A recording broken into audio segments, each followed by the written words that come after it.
on to the next question now. Question: who was the chairman of drafting committee of Indian Constitution? So there was some technical error. Starting again. Who was the chairman of drafting committee of Indian Constitution? Now let us understand one thing. We'll be able to solve, let's say, 10 questions around this. So now just listen. 1930, है ना, 26th January 1930, the Congress used to meet every year, right, in its annual meetings. So the Congress met at Lahore, right? When it met, demanding for पूर्ण स्वराज और complete independence. मैंने अभी बता रखा है dominion और complete independence में difference. So now the question rose: Indians were to regulate or rule themselves. What, like, who's gonna rule them? Which book? What sort of constitution? So it was in the year 1934. So there was this very senior politician by the name M.N. Roy, who was from the Communist Party of India. In the year 1934, M.N. Roy became the first Indian who demanded a constituent assembly for India. Who demanded a constituent assembly for India? When I say constituent assembly, what do I mean? See, so constitution is a law, or the mother law of any country, to which every citizen is bound to. Everyone has to follow the constitution, mother law of the country, which can also be called as Grundnorm. Grundnorm, मतलब सारे laws में सबसे बड़ा law. So now, so if one wants to have a constitution for themselves, there has to be someone who has to write the constitution, है ना? So there are two types of constitutions in the world.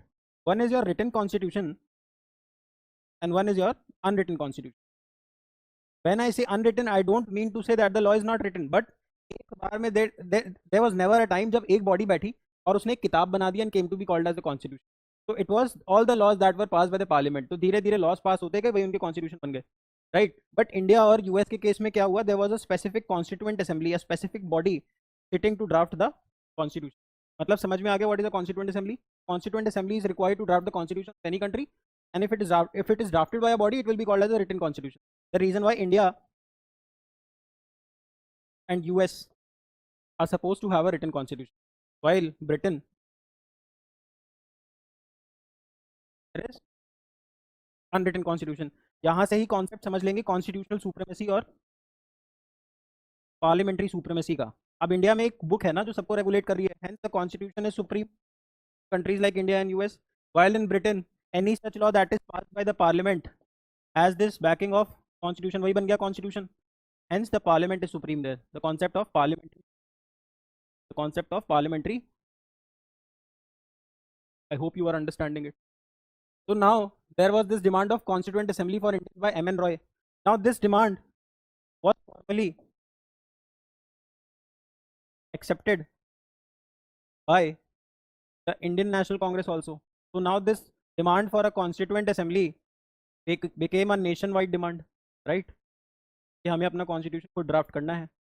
अभी तो British इस पे शांत रहते हैं, but it was in the year 1939 to 45 that there was World War II. So now the Britishers wanted Indians to support them in the war. Support चाहिए ना Britishers को, support them the war. तो अब support चाहिए तो you have to give something in return, है ना? तो Britishers ने क्या promise किया? So the Britishers promised Indians that we will help you, or we'll let you make a constituent assembly which will ultimately make the constitution of India. And this demand of Indians was accepted by the August offer of 1940.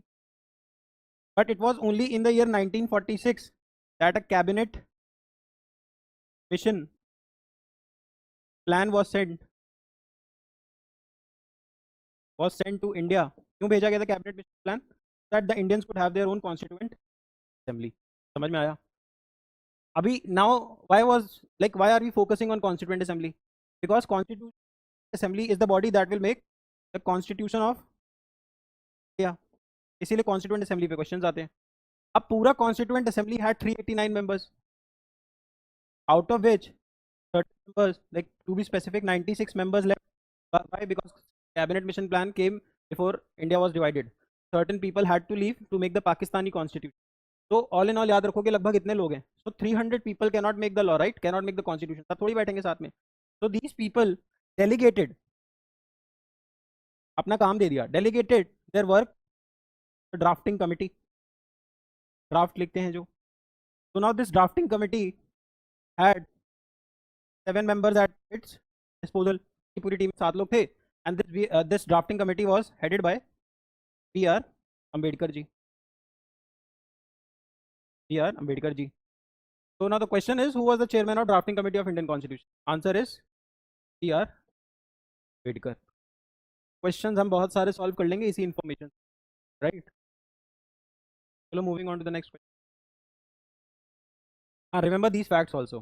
देखो मैंने तुमको constituent assembly तो बता ही दिया है ना. कुछ कुछ फिगर्स भी बताए कि how many members were there. So there were 389 members. बाकी याद रखो कि जब कॉन्स्टिट्यूएंट असेंबली की फर्स्ट मीटिंग हुई तो Rajendra Prasad ji was made the chairman, right. But since he could not make on the first day because he was not well, तो what we did is हमने सबसे सीनियर मेंबर को उठा लिया उस कॉन्स्टिट्यूएंट असेंबली से. और वो सबसे सीनियर मेंबर थे सच्चिदानंद सिन्हा जी. सिन्हा जी. तो Sachchidananda Sinha ji was made the chairman on chairman for the first day. Chairman for the first day. Now the question comes, why did we pick Sachidanand Sinha? We picked Sachidanand Sinha because he was the senior most, and this practice of electing the senior most member as the chairman is a French practice. Is a French practice. ये भी पूछा हुआ है question. Like I am not telling you anything which is not relevant for your examination. I am not here to show thing. Just focus on what I am telling. तो पहला कौन बना temporary chairman? Sachchidananda Sinha. Permanent कौन थे? Rajendra Prasad. Just remember chairman of the drafting committee was B R Ambedkar ji. Just not told you. एक चीज और याद रखोगे, कॉन्स्टिट्यूशन का लीगल एडवाइजर कौन था? B N Rao. So B N Rao is also kind of unsung hero. बहुत ज्यादा पढ़े लिखे इंसान थे. No less than B R Ambedkar ji. He was the legal advisor to the Indian constitution. Legal advisor the Indian, right. Right.